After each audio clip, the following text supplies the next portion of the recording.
Hi viewers, welcome to my tasty. வீடியோக்குள்ள பார்த்துக்கு முன்னாடி நம்மளோட சேனலை சப்ஸ்கிரைப் பண்ணாதவங்க சப்ஸ்கிரைப் பண்ணிட்டு கொஞ்சம் சப்போர்ட் பண்ணுங்க. வாங்க வீடியோக்குள்ள போகலாமா? ககன் பூமி சீரியல்ல என்ன நடந்துட்டு இருக்குன்னு பார்க்கலாமா? ககன் இறந்துட்டாரா அப்படின்னு சொல்லிட்டு நம்ம கேபி பயங்கர கோவத்தோட இருக்காருன்னே சொல்லலாம். சரின்னு சொல்லிட்டு இந்த பக்கம் நம்ம சாரதாவை பார்க்க தான் வராங்க. நம்ம சாரதா ரொம்ப மனசு உடைஞ்சு போய் அழுதுட்டு இருக்காங்கன்னே சொல்லலாம். அது மட்டும் இல்லாம நம்ம சாரதா ககன் வந்து இறந்து போகல, உயிரோட தான் இருக்கான் அப்படின்னு சொல்லிட்டு அவரோட ரூமை கிளீன் பண்றதோ உடச்சு வைக்கிறதோ இந்த மாதிரி மனநல சரியில்லாத மாதிரி நடந்துகிட்டு இருக்காங்கன்னே சொல்லலாம். அது மட்டுமா உடனே இதெல்லாம் பார்த்துட்டு கேபி ரொம்ப பயங்கரமா மனசு உடைஞ்சு போய் கேட்டுட்டு இருக்காங்க. என்னச்சி சாரதா, உனக்கு எதுக்காக நீ இந்த மாதிரிலாம் பண்ணிட்டு இருக்க? அப்ப நம்ம சாரதா சொல்றாங்க, என்னங்க சும்மா ஏதாவது பேசிட்டு இருக்கீங்க? என்னோட பையன் ஆபீஸ் கிளம்பணும்னு சொல்லிட்டு இருக்கான், அவனுக்கு டைம் ஆகுதுல, நான் அவனை கிளப்ப வேணாமா? நீங்க பாட்டுக்கு ஏதாவது பேசிட்டு இருக்கீங்க, போங்க இங்க இருந்தா அப்படின்னு சொல்லிட்டு இருக்காங்க. இதெல்லாம் பார்த்துட்டு கிருஷ்ணாக்கு ஒரு பக்கம் பயங்கரமா கோவம் வருதுன்னே சொல்லலாம். இதுக்கெல்லாம் காரணம் அந்த சந்திரா தானே, அவனை உண்டில்லன்னு ஆக்கிட்டு வரேன் பாரு அப்படின்னு சொல்லிட்டு வேகமா சந்திரா வீட்டுக்கு தான் கிளம்பி போறாருப்பா இந்த கிருஷ்ணா. உடனே நம்ம கிருஷ்ணா வந்து துப்பாக்கி எடுத்துட்டு சந்திரா முன்னாடி போய் நிக்க, சந்திரா நீ இந்த மாதிரி தப்பு பண்ணிருக்கவே கூடாது. அங்க சாரதாவை பத்தியா அவ மனநல சரியில்லாதவ மாதிரி நடந்துட்டு இருக்கா, அதெல்லாம் பார்க்க எனக்கு எப்படி இருக்குன்னு தெரியுமா? அது மட்டுமா அவளுக்கு இருந்த ஒரே உறவு ககன் மட்டும்தான், அவனையும் அவகிட்ட இருந்து பிரிச்சுட்டல, நீனு உன்னை சும்மா விட மாட்டேன்டா, என்னோட மகனோட கதையை முடிச்சுட்டல,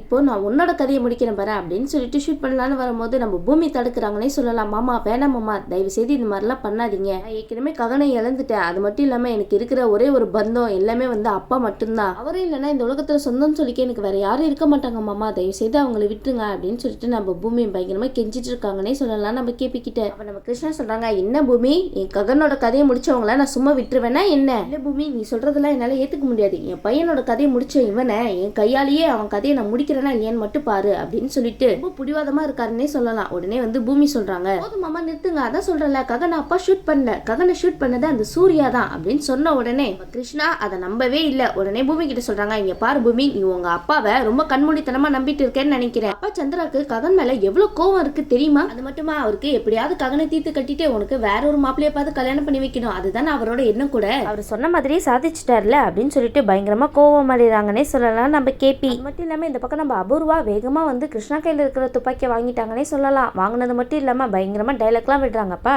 எவ்வளவு தைரியம் இருந்தா என்னோட மாமா சந்திரா முன்னாடியே துப்பாக்கி எண்ணிட்டு நீனு அப்படின்னு சொல்லிட்டு பயங்கரமா கேள்வி மேல கேள்வியே கேட்கறாங்கன்னே சொல்லலாம். அதுக்கு கேபி சொல்றாங்க, இங்க பாரு அபூர்வா, தேவையில்லாம நீ இதுல தலையிடாத புரியுதா? இங்க பாரு, இவ்வளவு நாளா நான் இந்த வீட்டுல ஒரு புடமா தானே வாழ்ந்துட்டு இருந்தேன், ஆனா இவர் எப்ப என்னோட பையனோட கதையை முடிச்சிட்டாரு அப்படின்னு எனக்கு தெரிய வந்துச்சோ, இவரோட கதையை முடிக்கிறது தானே கரெக்டா இருக்கும். அப்ப அப்புறம் சொல்றாங்க, என்ன தைரியம் உனக்கு, என்ன பேச்சு பேசுற நீ? இவ்வளவு நாளா இந்த வீட்டுல தானே நீ சாப்பாடு சாப்பிட்டுட்டு இருந்த, அந்த நன்றியெல்லாம் மறந்துட்டு இந்த மாதிரி பேசிட்டு இருக்க சந்திரா கிட்ட அப்படின்னு சொல்லிட்டு பயங்கரமா கேள்வி கேட்க, உடனே வந்து இதை கேட்டுட்டு நம்ம கேபிக்கு இன்னும் பயங்கரமா கோவம் வருதுன்னே சொல்லலாம். கேபி சொல்றாங்க, இங்க பாரு, இதுக்கப்புறம் இந்த வீட்டுக்குள்ள வந்தா தானே என்னோட மூச்சு காத்து கூட இந்த வீட்டு பக்கம் படாது அப்படின்னு சொல்லிட்டு வேகமா வீரப்பா போயிட்டாருன்னே சொல்லலாம். இந்த பக்கம் நம்ம பூமியும் சரியும் பயங்கர குழப்பத்துல இருக்காங்கன்னே சொல்லலாம். இந்த அபூர்வா எப்படி ஜாமீன்ல வெளியே வந்தா? நம்ம சரி சொல்றாங்க, இல்ல பூமி, இந்த சூர்யாவோட திட்டத்தினாலதான் இவன் வெளியே வந்திருக்கான்னு நினைக்கிறேன். சரி, இப்படி நடந்து போச்சு, இந்த அபூர்வா வெளியே இருந்தா ஆபத்துக்கு மேல ஆபத்து வந்துட்டே தானே இருக்கும், அவளை எப்படியாவது ஜெயிலுக்குள்ளேயே கடக்க வச்சுட்டு என்னோட சாரதாத்தையும் என்னோட கிருஷ்ணா மாமாவையும் ஒண்ணு சேர்க்கலாம் தானே நான் துடிச்சிட்டு இருந்தேன், ஆனா இவன் என்னன்னா ஜெயில இருந்து வெளியே வந்துட்டாலே, இப்ப என்ன பண்றது ஒண்ணுமே புரியல அப்படின்னு சொல்லிட்டு இருக்கும்போது நம்ம சரி சொல்றாங்க, இங்க பாரு பூமி, நீ எதுக்குமே கவலைப்படாத, அவன் என்ன ஒரு ஐடியா சொல்லுவா, இந்த சூர்யா எப்படி இந்த அபூர்வாவை வெளியே கொண்டு வந்தான் அப்படின்னு சொல்லிட்டு நான் தெரிஞ்சுட்டு வரேன் அப்படின்னு சொல்லிட்டு ஒரு பக்கம் செடி வந்து ஸ்டேஷனுக்கு வர, இந்த பக்கம் நம்ம சூர்யா இருக்காருல, நம்ம பூமியோட போட்டோவை பார்த்து கனவு காணிட்டு இருக்காருன்னே சொல்லலாம். அப்ப ஒரு கான்ஸ்டேபிள் வந்து சூர்யா கிட்ட கேட்க, என்ன சூர்யா ரொம்ப சந்தோஷமா இருக்கீங்க போல அப்படின்னு சொல்லி கேட்டு இருக்கும் போது, ஆமா எனக்கு கல்யாணம் ஆக போகுது, அதனாலதான் இவ்வளவு சந்தோஷமா இருக்கா அப்படின்னு சொல்லிட்டு இருக்காருப்பா. அது மட்டும் இல்லாம என்னோட வருங்கால மனைவி கூட தான் நான் பேசிட்டு இருக்கேன் அப்படின்னு சொல்ல, இந்த விஷயத்தெல்லாம் நம்ம சரி வெளியில நின்று கேட்டுட்டு இருக்காருன்னே சொல்லலாம். அப்ப நம்ம சரி நினைக்கிறாங்க, எப்படிடா உள்ள போறது அப்படின்னு சொல்லி நினைச்சிட்டு இருக்கும் போது ஒரு பையன் டீ கொண்டு வரான். அப்ப அந்த பையன் கிட்ட வந்து, இங்க பாருப்பா, நான் டீ கொடுத்துக்கிறேன் நீ போ அப்படின்னு சொல்லிட்டு அந்த பையனை அனுப்பிட்டு முகத்துல துணியை கட்டிட்டு டீ வைக்கிற மாதிரி நைஸா போறாருப்பா. சரின்னு சொல்லிட்டு சரி வந்து சூர்யா பக்கத்துல டீ வைக்கிற மாதிரி வச்சுட்டு அவரோட மொபைல அவருக்கே தெரியாம நைஸா எடுத்துட்டு வந்துறாருன்னே சொல்லலாம். ஆனா இந்த சூர்யாவுக்கு நம்ம செடி வந்து போன் எடுத்துட்டு போயிட்டாங்க அப்படின்னு தெரியவே இல்லை பாருங்களேன். அப்ப நம்ம சூர்யா நினைச்சிட்டு இருக்காங்க, சரி ஏதோ ஒரு பையன் டீ வைக்க தான் வரான் அப்படின்னு சொல்லிட்டு நம்ம செடியும் ஒரு பக்கம் போன் எடுத்துட்டு போக, இன்னொரு பக்கம் நம்ம சூர்யா போனை காணமே அப்படின்னு சொல்லி தேடிட்டு இருக்காரு. என்னடா இது போனை காணா, இங்கதானடா போனை வச்சோம், போன் இல்லைன்னா ஒண்ணுமே ஆகாதே அப்படின்னு சொல்லிட்டு இங்கே அங்கேயும் வலை வீசி தேடிட்டு இருக்காங்கன்னே சொல்லலாம். ஆனா இந்த பக்கம் சரி நம்ம சூர்யோட போனை திருட்டுத்தனமா எடுத்துட்டு ஓடி போயிட்டு இருக்காருன்னே சொல்லலாம். சரின்னு சொல்லிட்டு இந்த பக்கம் பார்த்தோம்னா நம்ம சாரதா ககனை நினைச்சு வேதனையில இருக்காங்கன்னே சொல்லலாம். அது மட்டுமா அப்பன்னு பார்த்து வெளியில ஒரு யாசகம் கேட்டு ஒருத்தர் வராருன்னே சொல்லலாம். அப்ப நம்ம சாரதா வந்து அவர் உள்ள கூப்பிட்டு, ககன் நீ வந்துட்டியாப்பா, வாப்பா சாப்பிடுப்பா அப்படின்னு சொல்லிட்டு சாப்பாடுலாம் எடுத்து வைக்கிறாங்கன்னே சொல்லலாம். ஆனா கடைசியில பார்த்தா அவரு யாசகர்னு தெரிய வருது. உடனே வந்து இந்த விஷயத்தெல்லாம் பார்த்துட்டு கேபி ரொம்ப மனசு உடைஞ்சு போயிடாருன்னே சொல்லலாம். பாருமா சாரதா, இது ககன் கிடையாது, யாசகன் கேட்டு ஒருத்தர் வந்திருக்காரு, அவரை போய் நீ ககன் நினைச்சிட்ட அப்படின்னு சொல்லிட்டு இருக்கும் போது இதை கேட்டுட்டு ரொம்ப பயங்கரமா அழுறாங்கன்னே சொல்லலாம் நம்ம சாரதா.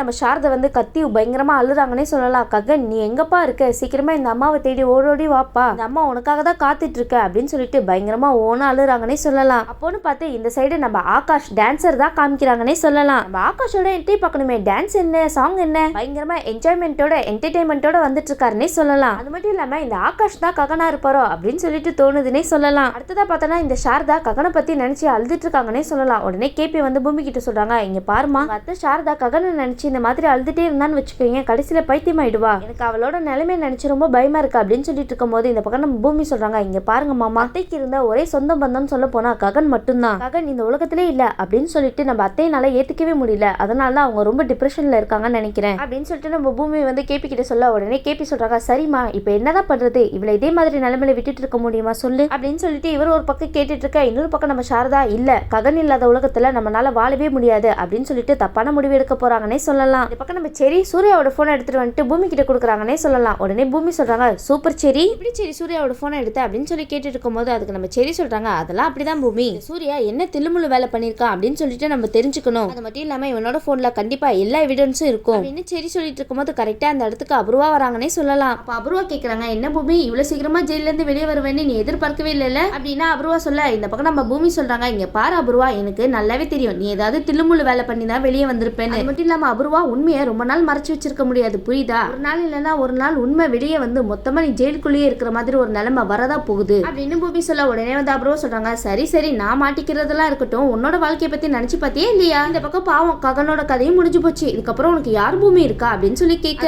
நம்ம பூமி சொல்றாங்க, இங்க பாரு அபூர்வா ஓவரா பேசிட்டு இருக்காது புரியுதா, ககன் ஒன்னும் சாகல, ககன் உயிரோட தான் இருக்காரு, என்னோட ககன் ஒரு நாள் இல்லைன்னா ஒரு நாள் கண்டிப்பா உயிரோட வந்து முன்னாடி நிக்கதான் போறாரு, உன் ஆட்டத்தெல்லாம் அடுக்கிறேன் பாரு அப்படின்னு சொல்லிட்டு இருக்கும் போது உடனே அபூர்வா சொல்றாங்க, அது உன் கனவுல வேணா நடக்கலாம் பூமி, நிஜத்துல இறந்தவங்க எப்படி பூமி உயிரோட வர முடியும், அவன் என்ன தடுக்கி கீழே விழுந்துட்டானா நினைச்சிட்டு இருக்க, அவன் விழுந்தது பெரிய பள்ளத்தாக்குல இருந்து, சொல்ல போனா அவனோட எலும்பு கூட கிடைக்காது அப்படின்னு சொல்லிட்டு இந்த அபூர்வா பயங்கர திமிரா பேசிட்டு இருக்காங்கன்னே சொல்லலாம். அப்ப நம்ம பூமி சொல்றாங்க, இல்ல என்னோட உள் மனசு சொல்லிட்டே தான் இருக்கு, ககன் ஒன்னும் இறந்து போகல, கண்டிப்பா சொல்றேன் அவரு மீண்டும் வருவாரு, அதுக்கப்புறம் உன்னை நான் பாத்துக்கிறேன் அப்படின்னு சொல்லிட்டு பூமி பயங்கரமா பேச அபூர்வா வந்து அதையும் பாத்துடலாண்டி, இறந்து போனவன் உயிரோட வர போறானா, கிறுக்காயிட்டேன்னு நினைக்கிற ககன் இறந்ததுல அப்படின்னு சொல்லிட்டு கேலி கிண்டலமா பேசிட்டு இருக்காங்கன்னே சொல்லலாம் இந்த அபூர்வா. ஆனா இந்த நட்சத்திரா அவங்க மம்மி சொன்னதை திருப்பிட்டு அவங்க கிட்டே கேக்குறாங்கன்னே சொல்லலாம், இங்க பாருங்க மம்மி ககன் இறந்ததுனால ஒருவேளை பூமி பைத்தியம் ஆயிட்டாலோ அப்படின்னு சொல்லி கேட்டுட்டு இருக்காங்க. அதுக்கப்புறம் சொல்றாங்க, ஆமா நட்சத்திரா இந்த ககன் இறந்ததுனால இந்த பூமி பைத்தியம் ஆயிட்டாதான் நினைக்கிறேன், பரவாயில்ல விடு அது நல்லது தானே அப்படின்னு சொல்லிட்டு அப்புறம் ஒரு பக்கம் சொல்லிட்டு போக இந்த பக்கம் சந்திரா இருக்காருல குற்றநெச்சில பயங்கரமா அழுதுட்டு இருக்காங்கன்னே சொல்லலாம். அப்ப பூமி வந்து நம்ம சந்திரா கிட்ட கேக்குறாங்க, அப்பா எதுக்காகப்பா இந்த மாதிரி அழுதுட்டு இருக்கீங்க அப்படின்னு சொல்லி கேட்க உடனே சந்திரா சொல்றாங்க, இல்ல பூமி ரொம்ப பெரிய தப்பு பண்ணிட்டேன் பூமி, அது மட்டும் இல்லாம உன்னை இந்த மாதிரி ஒரு நிலைமைக்கு ஆளாக்கிட்டல நானு அப்படின்னு சொல்லிட்டு சந்திரா ஒரு பக்கம் பயங்கரமா அழுதுட்டு இருக்க, இன்னொரு பக்கம் நம்ம பூமி சொல்றாங்க, இங்க பாருங்கப்பா எனக்கு நல்லாவே தெரியும் உங்களுக்கு ககனை கண்டாலே பிடிக்காது, அது எனக்கு நல்லாவே தெரியும், ஆனா ககன் நிலை பண்ற அளவுக்கு நீங்க துணிய மாட்டீங்கன்னு எனக்கு நல்லாவே தெரியும்பா, நீங்க அவ்வளவு மோசமானவரும் கிடையாது, அது மட்டும் இல்லாம இந்த விஷயத்தெல்லாம் சூர்யா தான் பண்ணிருப்பான்னு எனக்கு தோணிட்டே இருக்கு, அது மட்டும் இல்லாம உங்களை நான் சந்தேகப்படவே மாட்டேப்பா, எனக்கு நல்லாவே தெரியும் ககனோட கதையை முடிக்கிற என்ன உங்களுக்கு கொஞ்சம் கூட கிடையவே கிடையாது, அதனால இந்த மாதிரிலாம் அழுகாதீங்கப்பா மனசு ரொம்ப கஷ்டமா இருக்கு அப்படின்னு சொல்லிட்டு நம்ம சந்திராவை வந்து பூமியை ஒரு பக்கம் சமாதானப்படுத்த இந்த பக்கம் அபூர்வா நட்சத்திர கிட்ட சொல்லிட்டு இருக்காங்க, ஃபர்ஸ்ட் இந்த பூமியை இந்த வீட்டை விட்டே வெளியே துரத்தணும், அதுக்கப்புறம் தான் இந்த வீட்டுல நம்ம நினைக்கிறதெல்லாம் சாதிக்க முடியும் பேபி அப்படின்னு சொல்லிட்டு இருக்காங்க. அப்ப இந்த அபூர்வா, என்ன மம்மி அந்த சூர்யா வேற பூமியை வந்து கல்யாணம் பண்ணி கொடுங்க அப்படின்னு சொல்லி கேட்டுட்டு இருக்கான், நீங்க என்னன்னா இப்படி பேசிட்டு இருக்கீங்க அப்படின்னு சொல்லி கேட்கும் போது வேற வழி இல்ல பேபி, கூடிய சீக்கிரம் ஏதாவது பண்ணி இந்த பூமிக்கு சூர்யாவுக்கும் கல்யாணத்தை முடிச்சு வச்சுட்டு இந்த வீட்டை விட்டு அந்த பூமியை வெளியே அடிச்சு துரத்தணும் அப்படின்னு சொல்லிட்டு இருக்காங்க.